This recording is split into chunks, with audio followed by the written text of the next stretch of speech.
আসসালামু আলাইকুম। সংবাদে আপনাদের সবাইকে স্বাগতম জানাচ্ছি আমি নুসরাত। শুরুতেই সংবাদ শিরোনাম। ইরানের সর্বোচ্চ নেতা নির্বাচনের পরিষদ ভবনে হামলা। ইরানে যৌথ হামলায় বেকায়দায় পড়ছেন ট্রাম্প। ইউক্রেনের পর এবার মধ্যপ্রাচ্যের আকাশে আতঙ্ক ছড়াচ্ছে ইরানের শাহেদ ড্রোন। ইরানে হামলার বিরুদ্ধে চীন ফোন করে জানাল ইসরায়েলকে। দর্শক, এতক্ষণ শুনছিলেন সংবাদ শিরোনাম। এখন বিস্তারিত। আপনি যদি ইসরায়েলের ধ্বংস চেয়ে থাকেন তাহলে চ্যানেলটি সাবস্ক্রাইব করে দিবেন এবং ভিডিওতে লাইক করে আপনার মূল্যবান মতামত কমেন্টে লিখে জানিয়ে দিবেন। এখন বিস্তারিত। ইরানের রাজধানী তেহরানের দক্ষিণে কুম শহরে অ্যাসেম্বলি অফ এক্সপার্টস বা বিশেষজ্ঞ পরিষদ ভবনে হামলা চালিয়েছে যুক্তরাষ্ট্র ও ইসরায়েল। দেশটির স্থানীয় গণমাধ্যমের বরাতে মঙ্গলবার ৩ মার্চ বার্তা সংস্থা এএফপি এ তথ্য জানিয়েছে। হামলার পর ক্ষতিগ্রস্ত ভবনটির ভিডিও প্রকাশ করে ইরানের স্থানীয় গণমাধ্যম তসনিম নিউজ এজেন্সি। জানায়, তেহরানের পুরনো পার্লামেন্ট ভবনে অবস্থিত পরিষদের আরেকটি কমপ্লেক্সেও রাতভর হামলা হয়েছে। এদিকে অ্যাক্সিয়াসের বরাতে ইরান ইন্টারন্যাশনাল জানিয়েছে, ইরানের পরবর্তী সর্বোচ্চ নেতা নির্বাচনের জন্য ওই ভবনে অ্যাসেম্বলি অফ এক্সপার্টসের একটি আনুষ্ঠানিক বৈঠক চলার সময় বিমান হামলাটি চালানো হয়। এতে পরিষদের অনেক সদস্য নিহত বা আহত হয়েছেন বলে দাবি করছে চ্যানেলটি। তবে এ তথ্য স্বাধীনভাবে যাচাই করতে পারেনি গণমাধ্যমগুলো। ইরানের সংবিধান অনুযায়ী অ্যাসেম্বলি অফ এক্সপার্টস হল ধর্মীয় আলেমদের একটি গুরুত্বপূর্ণ পরিষদ। এর সদস্য সংখ্যা ৮৮। সর্বোচ্চ নেতা নিয়োগ ও তার কার্যক্রম তদারক করা এ পরিষদের কাজ। যুক্তরাষ্ট্র ও ইসরায়েলের হামলায় সর্বোচ্চ নেতা আয়াতুল্লাহ আলী খামেনি নিহত হওয়ার পর তার উত্তরসূরি নির্বাচনের প্রক্রিয়া শুরু হয়েছে বলে জানিয়েছেন ইরানি কর্মকর্তারা। দখলদার ইসরায়েলের সঙ্গে যৌথভাবে ইরানে হামলা চালিয়ে খুশমেজাজে থাকতে পারছেন না মার্কিন প্রেসিডেন্ট ডোনাল্ড ট্রাম্প। একের পর এক আসছে দুঃসংবাদ। কখনো পাচ্ছেন নিজের সৈন্যদের মৃত্যু, আবার কখনো পান যুদ্ধবিমান হারানোর খবর। নতুন করে তার সেনাবাহিনীর ক্ষেপণাস্ত্রের ভাণ্ডার ফুরিয়ে আসছে বলে খবর ছড়িয়ে পড়েছে। বিষয়টি নিয়ে উদ্বেগ উৎকণ্ঠার মধ্যে মার্কিন প্রেসিডেন্টের জন্য আরেক আসন্ন বিপদের কথা জানিয়েছেন ট্রাম্পের সাবেক নিরাপত্তা উপদেষ্টা জন বোল্টন। সাবেক মার্কিন কর্মকর্তা বোল্টন ট্রাম্পকে দেশের স্বার্থে এই যুদ্ধের যৌক্তিকতা তুলে ধরার আহ্বান জানিয়েছেন। ট্রাম্পের সাবেক নিরাপত্তা উপদেষ্টা ও জাতিসংঘে নিযুক্ত সাবেক রাষ্ট্রদূত বোল্টন বলেছেন, এই যুদ্ধ কেন মার্কিন জনগণের স্বার্থে ট্রাম্পকে অবশ্যই তা জোরালোভাবে উপস্থাপন করতে হবে। ইরানের উপর দখলদার ইসরায়েল ও যুক্তরাষ্ট্রের হামলার অন্যতম সমর্থক বোল্টন বলেন, আমি মনে করি বিষয়টি অত্যন্ত স্পষ্ট এবং এটি খুব কার্যকরভাবে উপস্থাপন করা সম্ভব। কিন্তু এখন পর্যন্ত তা করা হয়নি। যদি এই যোগাযোগের সমস্যাটি সংশোধন করা না হয়, তবে ট্রাম্পকে গুরুতর রাজনৈতিক সমস্যার সম্মুখীন হতে হবে। এই কূটনীতিক বলেন, ইরানের শাসন ব্যবস্থায় পরিবর্তন দেখার লক্ষ্যটি ইসরায়েল ও যুক্তরাষ্ট্র উভয়েরই অভিন্ন। এক্ষেত্রে ওয়াশিংটন তার যুদ্ধ সক্ষমতা এবং গোয়েন্দা তথ্য দিয়ে নেতৃত্ব দিচ্ছে, আর ইসরায়েল এই অভিযানের কৌশলগত পরিকল্পনা সরবরাহ করছে।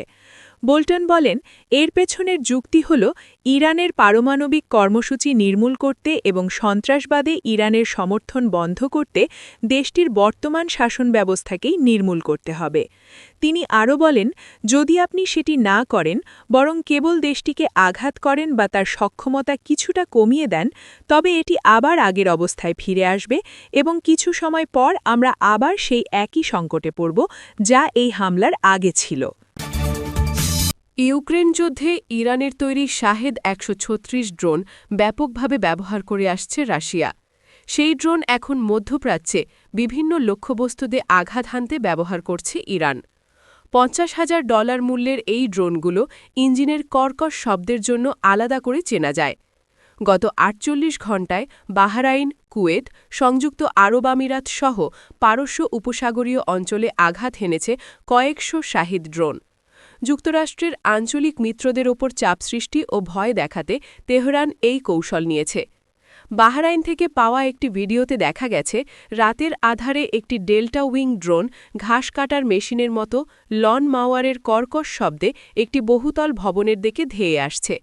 এবং সজোরে সেটিতে আঘাত হানছে। এতে ভবনের ব্যালকনি দিয়ে জ্বলন্ত ধ্বংসাবশেষ পড়তে দেখা যায়। সম্ভবত অ্যাপার্টমেন্টটি সরাসরি আঘাত থেকে রক্ষা পায়নি। গত শনিবার সকালে ইরানে যুক্তরাষ্ট্র ও ইসরায়েলের হামলার পর থেকে এখন পর্যন্ত দেশটির উপসাগরীয় প্রতিবেশীদের লক্ষ্য করে 1000-এর বেশি ড্রোন ছোড়া হয়েছে। ধারণা করা হচ্ছে এর একটি বড় অংশই শাহিদ 136 মডেলের। সোমবার বিকালে যুক্তরাষ্ট্র আরব আমিরাত জানিয়েছে তাদের ওপর 689টি ড্রোন দিয়ে হামলা চালানো হয়েছে। এর মধ্যে 645টি ড্রোন তারা ভূপাতিত করতে সক্ষম হলেও 44টি ড্রোন, মোট ড্রোনের প্রায় 6% বেশি লক্ষ্যবস্তুতে আঘাত হেনেছে। যেভাবে কাজ করে শাহেদ ড্রোন।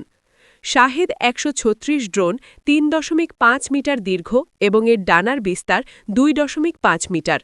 ব্যালিস্টিক ক্ষেপণাস্ত্রের তুলনায় এটি সস্তা এবং তৈরি করা সহজ। যুক্তরাষ্ট্র ও ইসরায়েলের হামলার আগে ব্যালিস্টিক ক্ষেপণাস্ত্র ইরান বছরে কয়েক ডজন তৈরি করতে পারত। ফলে কিছু সময়ের জন্য চলমান সংঘাতের একটি অংশ জুড়ে থাকতে পারে এসব ড্রোনই। একটি শাহেদ ড্রোন প্রায় 50 কেজি ওজনের বিস্ফোরক বহন করতে পারে, যা একটি আকাশচুম্বী ভবন ক্ষতিগ্রস্ত করার জন্য যথেষ্ট হলেও তা ধসিয়ে দেওয়ার জন্য পর্যাপ্ত নয়। এই ড্রোনগুলো তুলনামূলক ধীর গতির, যদিও ইউক্রেনে অবশ্য এর দ্রুতগতির জেট ইঞ্জিন সংস্করণও দেখা গেছে। কিন্তু এগুলোর বড় আকৃতি, ইঞ্জিনের উচ্চ শব্দ এবং চূড়ান্ত পর্যায়ের লক্ষ্যবস্তুর ওপর ঝাঁপিয়ে পড়ার ধরন সাধারণ মানুষের মনে ব্যাপক আতঙ্ক সৃষ্টি করছে। বাহরাইন থেকে পাওয়া দ্বিতীয় একটি ভিডিওতে স্পষ্ট দেখা গেছে মার্কিন নৌবাহিনীর 5ম ফ্লিটের সদর দফতরের ঠিক ওপর দিয়ে একটি ডেল্টা উইং ড্রোন উড়ে যাচ্ছে। ড্রোনটি সফলভাবে নিচের দিকে নেমে একটি রাডার ডোমে আঘাত হানে এবং সেটি ধ্বংস করে দেয়। এছাড়া কুয়েত ও সংযুক্ত আরব আমিরাতেও শাহেদ ড্রোন হামলার খবর পাওয়া গেছে। সাইপ্রাসের আক্রুতিরিতে ব্রিটিশ বিমানবাহিনীর RAF-এর একটি ঘাঁটিতেও সম্ভবত এই ড্রোন দিয়ে হামলা চালানো হয়েছে। দখলদার ইসরায়েল ও যুক্তরাষ্ট্র যৌথভাবে ইরানে হামলার চতুর্থ দিন আজ মঙ্গলবার ৩ মার্চ স্পষ্ট বক্তব্য দিয়েছে চীন।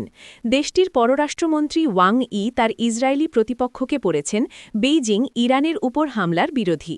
চীনের রাষ্ট্রীয় সংবাদ মাধ্যমের প্রতিবেদন অনুযায়ী পররাষ্ট্রমন্ত্রী ওয়াং তার ইসরায়েলি প্রতিপক্ষ গিডিয়ন সারের সঙ্গে এক ফোনালাপে এ অবস্থানের কথা জানান।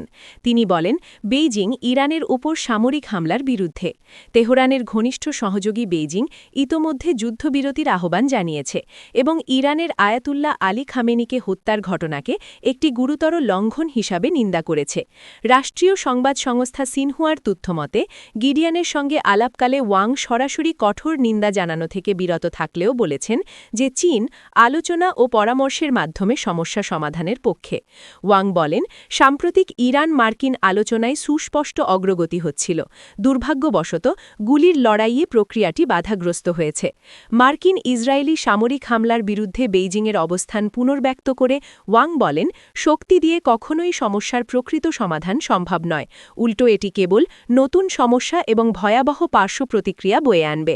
তিনি আরও বলেন সংঘাত যাতে আরও ছড়িয়ে পড়ে নিয়ন্ত্রণের বাইরে চলে না যায় সেজন্য চীন অবিলম্বে সামরিক অভিযান বন্ধের আহ্বান জানাচ্ছে। আপনি যদি আমাদের চ্যানেলে নতুন হয়ে থাকেন তাহলে চ্যানেলটি সাবস্ক্রাইব করে দিন।